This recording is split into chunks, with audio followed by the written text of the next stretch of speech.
Invitée par Cyril Hanouna à s'exprimer quant à la mort de son mari Jean-Pierre Pernaut, Nathalie Marquet a bouleversé le plateau de Touche pas à mon poste ce 17 mai.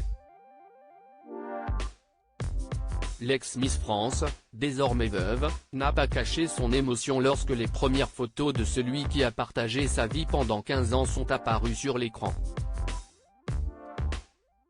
Émou, Cyril Hanouna lui a d'abord demandé comment la mère de famille a géré le premier soir de la disparition du père de ses enfants, Lou et Tom.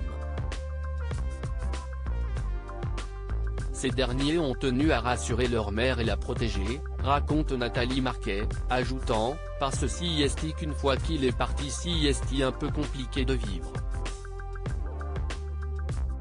Une absence difficile à gérer, continue Nathalie Marquet, qui fond en larmes, il faut que je batte pour lui, il faut que je me batte. Pour mes enfants, pour qu'ils réussissent leur vie. Si est ça qui me donne le punch, assure-t-elle, la voix tremblante. Une priorité pour l'animatrice et chroniqueuse de télévision, je sais que pour lui ses enfants c'était primordial, souligne-t-elle encore. Jean-Pierre Pernaut était en effet un père très présent pour ses enfants, qui ont témoigné de leur difficulté à vivre leur deuil depuis sa mort le 2 mars dernier. Nathalie Marquet, je ne l'aille pas serré dans mes bras. Outre la première soirée fatidique sans son mari, Nathalie Marquet a évoqué ses dernières conversations avec l'homme qu'elle aimait.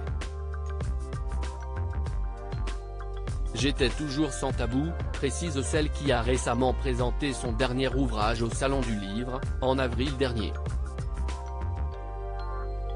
Les époux ont notamment parlé de la fin de vie, je lui ai toujours dit qu'il ne partirait pas d'un cancer, et en fin de compte il est parti d'un AVC massif, se souvient Nathalie Marquet.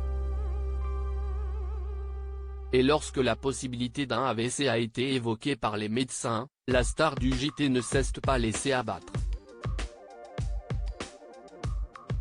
Au contraire, Jean-Pierre Pernaut et sa femme aimaient rire de l'éventualité que l'un finisse par pousser l'autre en chaise roulante. Confidence poignante, Nathalie Marquet a dévoilé les détails de son dernier échange avec le père de ses enfants. Invitée à rentrer pour la soirée par les médecins de l'hôpital Pompidou, l'ancienne reine de beauté a rassuré son mari depuis le bout du lit, « Je ne l'aille pas serré dans mes bras comme je le faisais tous les soirs », regrette-t-elle. Une révélation qui a laissé le public et les chroniqueurs silencieux. Loading Widget.